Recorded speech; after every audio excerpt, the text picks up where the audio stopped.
Right now, it's time to get down to business. This man can help me become a millionaire. You know him as one of the no-nonsense dragons from Dragon's Den, but now he set up the country's first ever scheme to turn school leavers into business geniuses. I like the sound of that. Welcome to Studio 5, Peter Jones, the very tall Peter Jones. He's so tall. I feel so short with him around. Pete, I'm going to stay short. Come on in. Pete, sit your big self down, my friend. You're so tall and gorgeous. I'm very good, thank you. Lovely to be here. Thanks very much Thank you. for coming as Great. well, Pete. Okay, earlier on we're talking about bosses and confronting your boss. Do you think that's a good thing? Are you one of those bosses who'd be receptive? Absolutely. My staff all the time tell me, they're always going to tell me the truth, I know that, because they tell me I'm the best boss they've ever had. So they're never going to lie.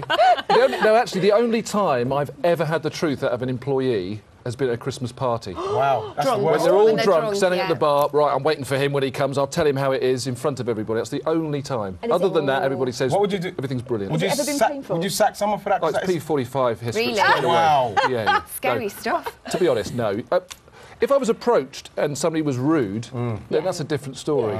But I don't buy into this honesty bit in terms of you're never going to really tell your boss what you think of them, are you? It's not reality. No. Tell them Put it the in a truth nice about the way. business, great, but never about them. Well, tell us the truth now about the National Academy Sounds- Awards. sounds very This good. is what you're here to talk about. I am, and I'm so excited because we've launched it. It's been a long-term dream of mine to have an academy that will teach kids, because, well, you know what it's like at the moment, and especially with the crash we've just had, you realise that it's a nightmare in terms of we have entrepreneurial spirit, but we don't have the skills to take us through it. That's the fact. Well, I've set up a National Enterprise Academy. It's Britain's first qualification for enterprise and entrepreneurship. Now, that surprised me. Yeah, We don't have that in this surprising. country. Isn't that amazing? So I'm really excited about it. It's in Manchester, we're in Aylesbury. We're going to Sheffield next. So, very Is it exciting. something that can be taught? Because I've often wondered, you know, is it natural, kind of innate that you have that, you know, you obviously have to be fearless. There's so many sort of skills that you've got to have. So many people have said to me, you know, there's a big question, are you born or are you made? Yeah. I totally believe you're made, in terms of you're never born an entrepreneur. You learn the skills, and some of them are forced into it. You know, if you come from a background that actually you see your parents going out to work every day, you're trying to earn a crust. Well, sometimes kids coming from those families are more entrepreneurial because they're selling stuff at school to make money for themselves. Yes. Or they want a different way of life. Yeah, so I'm a real believer that actually, and I know that you can teach the skills necessary to become an entrepreneur. And tell us a little bit about how you got into business. I mean, were you gifted academically? Did you do the business in school, or what happened for you? I wouldn't say I was gifted at all at school. My economics teacher said that, oh, you're going to do well. His name was Bloggers, and he always used to sit in the economics lesson. He used to say, Jones, lad, get on with your work. He said, but you'll be all right. You can talk a good game. And it was that kind of thing. So I think, I don't think I was particularly academic. I finished my A-levels, but when I was 12, that was when my first business sort of thing happened. I started helping as coach to coach tennis. And then I set up, while I was at school, a tennis academy at 16.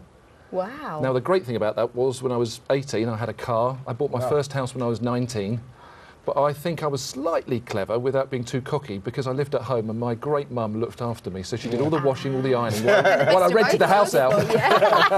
Brilliant. I like it. Well, I mean, you've done brilliantly well, and obviously you have this huge business empire and all going so well. But Dragon's Den is really kind of how we came to know you. Yeah. And I can't believe that that's been going for 9 series now. That seems if you pinch me, I can't believe it. When they first came to me and said, look, we've got an idea to pitch ideas, it was like almost like an open university. Would you like to do it? And I said, yeah, absolutely. It was going to be a 1-hour show.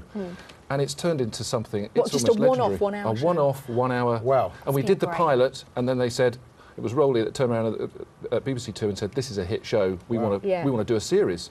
So we were sort of thrown into it. And there's only Duncan and I, The original. The originals, which is, and we're just about to start filming series 9 or 10. So, So, you know the rivalry we see on the telly, and is that proper stuff?